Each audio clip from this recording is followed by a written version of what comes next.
महिलाएं थी जो उनकी स्थिति थी, वो स्थिति 1100 के बाद 2024-25 तक वो महिलाओं की स्थिति का निर्माण उसके बराबरी का नहीं हो सका।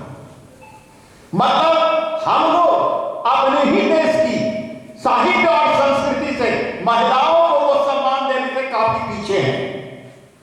We are far behind. हमको दूसरे से इंस्पायरेशन लेने की आवश्यकता नहीं है। हमारे यहां खुद इंस्पायरेशंस के लिए हथियार हैं, शास्त्र हैं, साहित्य हैं। तो कैसे हम सिर्फ शास्त्र से कह देंगे तो ऐसा तो नहीं होगा, क्योंकि जब हम एज ए प्रोफेसर आए हैं, जब आप एज ए टीचर यहां आई हैं, तो आपको है कि your argument should must be substantiated by some proof, जिसको आप कहते हैं प्रूफ नोट्स, जिसको हम कहते हैं जब देखते हैं 1 2 3 4 प्रूफ नोट्स का वही है कि जो मैं बोल रहा हूं वो मैं नहीं बोल रहा हूं, it is supported by the sahitya, it is supported by somebody else. तो ये इस आधार पर हमको देखना होगा। तो मैं अगर इस आधार पर देखता हूं तो मैं ये बताना चाहूंगा कि हमारा सबसे प्राचीन साहित्य क्या है, या विश्व का सबसे प्राचीन लिखित साहित्य कौन सा है? तो इसमें मैंने बताया वेद। वेद दुनिया का सबसे पुराना एकमात्र लिखित साहित्य आज भी दुनिया के देशों में उपलब्ध है। तो वेद में जिस समय आप कहते हैं कि आदमी का पूर्ण विकास हुआ ही नहीं था, लेकिन इंडिया जो है विकास के क्रम में दुनिया के देशों से बहुत आगे चला गया था। अपनी सोच के आधार पर, अपनी शिक्षा के आधार पर वह दुनिया से बहुत आगे चला गया था। इसी कारण वेद में महिलाओं की स्थिति के बारे में लिखा गया है। वेद क्या कहता है? क्या वेद में महिलाओं के बारे में कोई भेदभाव किया गया है? नहीं। आप कहते हैं कि पुरुष डोमिनेटेड समाज है। ये कब से आया? पुरुष डोमिनेटेड समाज कब से आया? किसी को मैं बताना चाहता हूं कि ये 11वीं शताब्दी के बाद आया। इसके पहले पुरुष डोमिनेटेड समाज की कोई कल्पना नहीं थी भारतवर्ष में। आप समझ सकते हैं कि एक शब्द है डिक्शनरी में, सोचिए, मां, दूसरी ओर एक डिक्शनरी में शब्द है मदर। अब देखिए, दोनों में आप तुलना कीजिए, दोनों को आप देखिए कि भावनात्मक रूप में कौन ताकतवर है, तो आपको मिलेगा कि मां शब्द का उच्चारण, मां शब्द में जो रेस्पेक्ट है वो दुनिया के किसी लैंग्वेज में इसका अल्टरनेटिव रेस्पेक्ट मां के लिए अर्थात नारी के लिए नहीं है। अरे भाई, आप देखिए, भारत में कहते हैं, आप सभी कह देते हैं इसलिए कि हम लोगों ने इतिहास, अपना प्राचीन इतिहास भुला दिया है। हम लोग इतिहास कब से पढ़ते हैं? मध्यम काल से, मीडियम पीरियड से मॉडर्न पीरियड पढ़ते हैं। हम लोग प्राचीन इतिहास को बहुत कम तरजीह दे रहे हैं। तो प्राचीन इतिहास को हमको पढ़ना पड़ेगा, देखना पड़ेगा। तो उसमें क्या है? वेद से भी के बाद भी संगतियां आई है। इसीलिए आर्य समाज के संस्थापक स्वामी दयानंद सरस्वती ने क्या कहा था? वेद की ओर लौटो, द ओनली रेस्पेक्टेड बुक, जिसमें कोई भी संगति नहीं, कोई असंगति नहीं है, शुद्ध है, स्वच्छ है। इसलिए हमें सारी चीजों को छोड़कर वेद की ओर लौटना चाहिए, इसलिए कि वहां किसी के साथ कोई भेदभाव नहीं है। तो इस दृष्टिकोण के आधार पर हम देखते हैं। तो अब आइए, बोलते हैं रामायण में ऐसा लिखा हुआ है, ढोल गवार पशु सुतनानी, ये सब तावन के अधिकारी। महाभारत में आप पढ़ते हैं तो है कि द्रौपदी के साथ क्या हुआ। तो ये दो पक्ष तो आप दिखा देते हैं। क्या वाल्मीकि ने नारी के संबंध में ये बात लिखा है? नहीं लिखा। ये माना गया कि सीता की प्रताड़ना हुई, सीता के सतीत्व को लेकर प्रश्न उठाए गए, राम ने नहीं उठाया। किसने उठाया?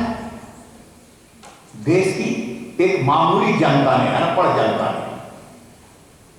लेकिन being a king of the country, he forgot कि सीता मेरी बीवी है, मेरे साथ रही है, इसका चरित्र को मैं जितना जानता हूं ये धोबी नहीं जानता है।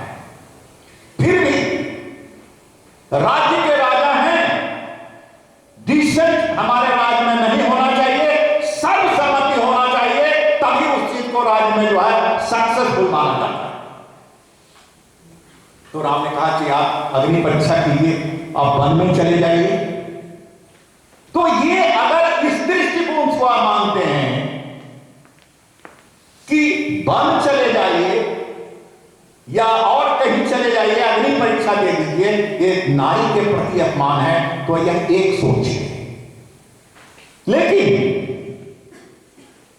दूसरा वाल्मीकि ही कहते हैं, मैं नहीं, वाल्मीकि कहते हैं कि सीता के सम्मान के लिए ही राम और रावण युद्ध हुआ और लंका की समाप्ति हुई। ये नारी के गौरव की रक्षा के लिए किसी देश में इतना बड़ा नरसंहार नहीं हुआ जितना रामचंद्र जी ने करके दिखाया। तो यह क्या नारी को गौरवान्वित करने के लिए था, उनके अधिकार की रक्षा करने के लिए था, क्यों क्या था? इसलिए वाल्मीकि ने कहा कि यह नारियों के सम्मान की बात थी। दूसरी बात आती है, हम लोग महाभारत की बात करें।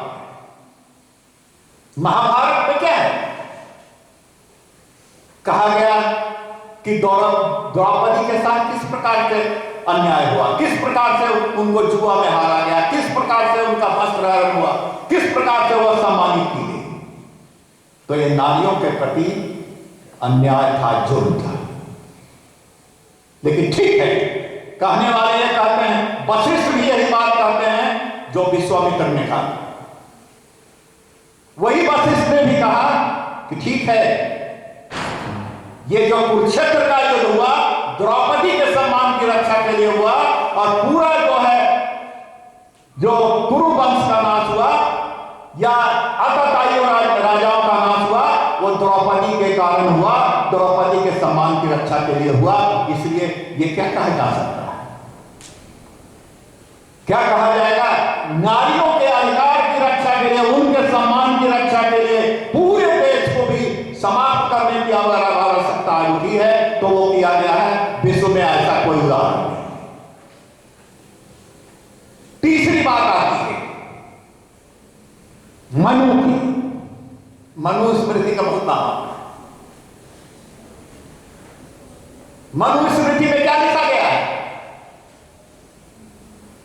नारियों को हमेशा जो है कहा गया है, चाहे बाल अवस्था में हो, शादी के बाद हो, या हस्बैंड के डेथ के बाद हो, उनको कस्टडी में या मातहत बना दिया गया। किसका? पुरुष को। अधिकारों के कहा गया कि मनु स्मृति में महिलाओं के अधिकारों में कमी भी किया गया। तो पूरे साहित्य को बिना पढ़े हुए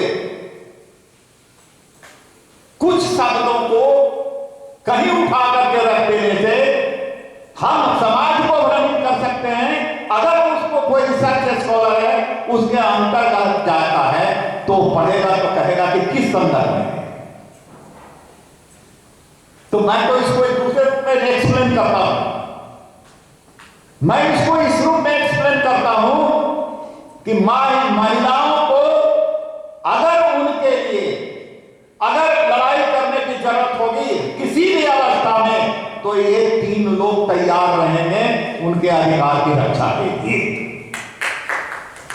इसलिए ऐसा मैं नहीं करता।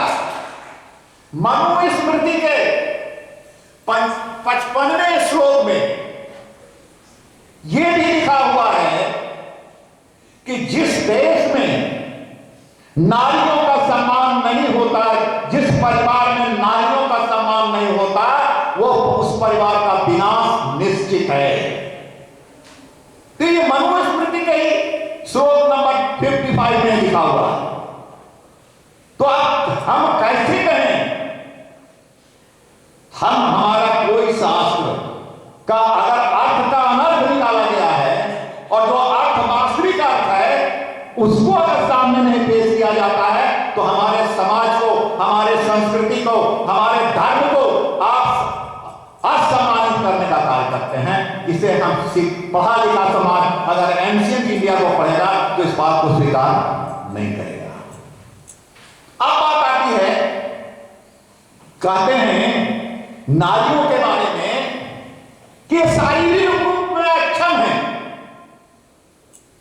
दे आर लेस पावरफुल, इसलिए बहुत सारा काम वो नहीं कर सकती, उनकी मनाही है करने का। लेकिन 5 BC पूर्व मेगास्त्री ने लिखा है कि जब मैं चंद्रगुप्त के दरबार में गया तो मुझे नजर आया कि चंद्रगुप्त के घर का प्रहरी के रूप में सारी महिलाएं नियुक्त थी, वही लोग उसको प्रोटेक्शन का काम चंद्रगुप्त करती थी। आप सोच सकते हैं कि चंद्रगुप्त जैसा ताकतवर राजा को प्रोटेक्शन कौन देती थी? महिलाएं देती थी। तो ये विदेशी पत्रकार, विदेशी लिख रहा है, कोई इंडियन नहीं लिख रहा है। दूसरी बात है कि अगर